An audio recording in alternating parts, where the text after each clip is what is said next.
Sering banget zaman sekarang tuh mahasiswa tuh pengen dapetin income, cuman bingung ya caranya gimana ya. Padahal dunia udah digital, teknologi makin canggih, internet makin cepet, tapi mahasiswa tuh malah sibuk buat scrolling TikTok, Instagram, YouTube, nonton live streaming, apapun itulah pokoknya lah. Tapi dia bingung buat ngasilin pasif income-nya kayak gimana ya. Dia udah sering ikut motivasi, sering ikut kelas, webinar yang gratis segala macamnya tentang ya berbisnis segala macamnya, tapi ya dia bingung mau mulai dari mana. Nah, tenang ya guys ya. Di sini aku mau ngasih saran. Ini saran guys ya, saran buat kalian yang masih mahasiswa tentunya, karena kalian mengklik video ini ya. Nah, ada beberapa tips and trick atau cara yang kalian bisa lakuin di bisnis kalian masih pada mahasiswa semuanya. Nah, tapi ini nggak nutup kemungkinan kalau misalnya kalian lakuin secara konsisten, rutin, ini bisa jadi ya income aktif kalian. Dan ketika kalian udah meranjak ke dunia company atau dunia perusahaan korporat, ini bisa jadi pasif income-nya ketika kalian ya side hustle lah, intinya lah begitu guys ya. Yang pertama, teman-teman bisa menjadi editor atau videographer. Nah, zaman sekarang tuh mahasiswa tuh pasti ada beberapa skill yang mereka miliki.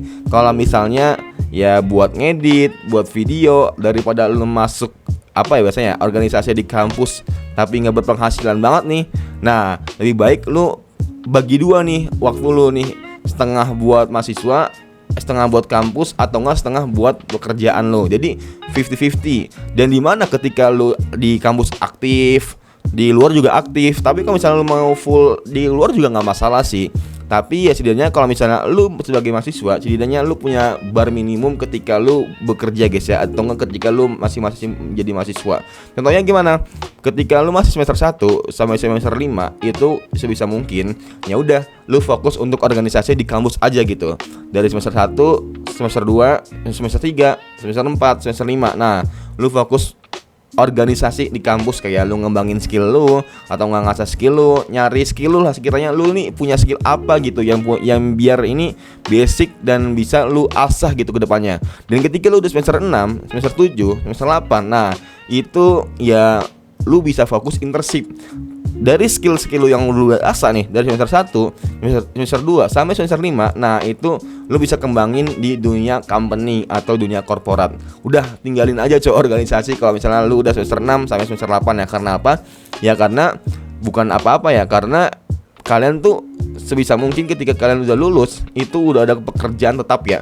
Karena zaman sekarang tuh banyak guys, kalau misalnya mahasiswa itu mereka masih bodo amatan sampai sebelum wisuda. Jadi ketika dia selesai wisuda, dia bingung mau kerja apa gitu. Karena dari sebelum wisuda, mereka tuh cuma sibuk organisasi aja tanpa mempersiapkan karir mereka untuk kedepannya guys ya. Ujung-ujungnya apa? Nganggur setahun, nganggur 6 bulan. Itu kan sayang ya waktunya ya, dipakai buat bekerja ya. Makanya itu sebisa mungkin itu harus bisa punya ya persiapan lah yang lebih oke lah. Masa kita bahasanya ya tahu ke depannya kita mau gimana, cuman kita nggak ada persiapan, YOLO aja YOLO. Ya jangan gitu guys ya.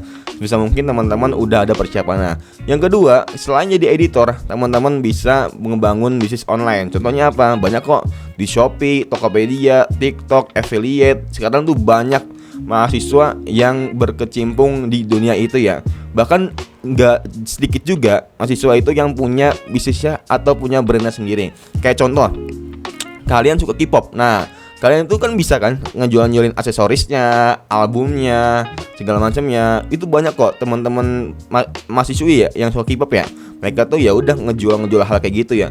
Kalian suka main game. Nah, tentunya kalian bisa kayak ngejual jasa kalian.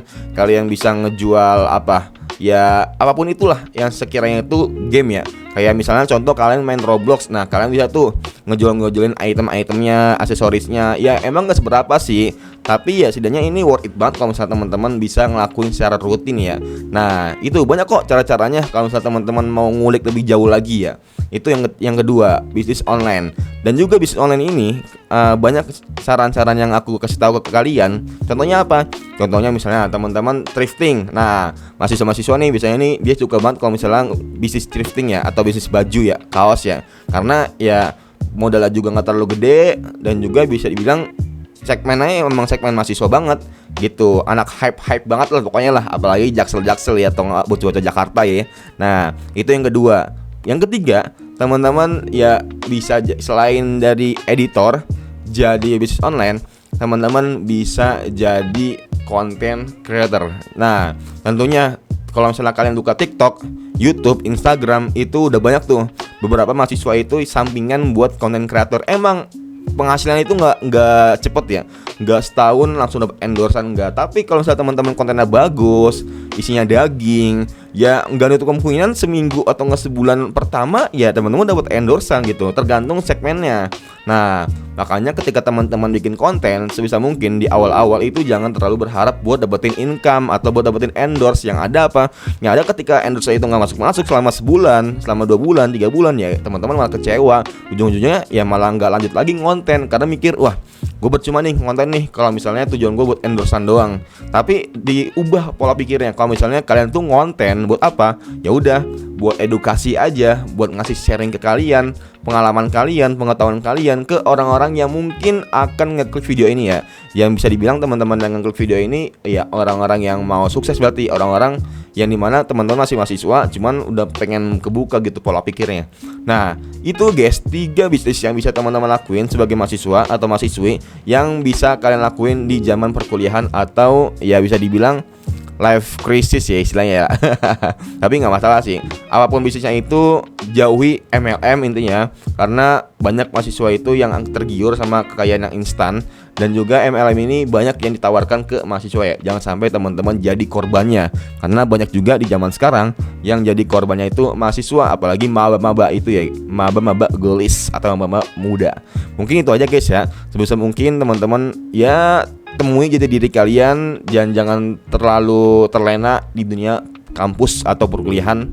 Ya tepat waktu aja lah, sesuai waktu, sesuai ini, karena semua manusia itu akan ada masanya.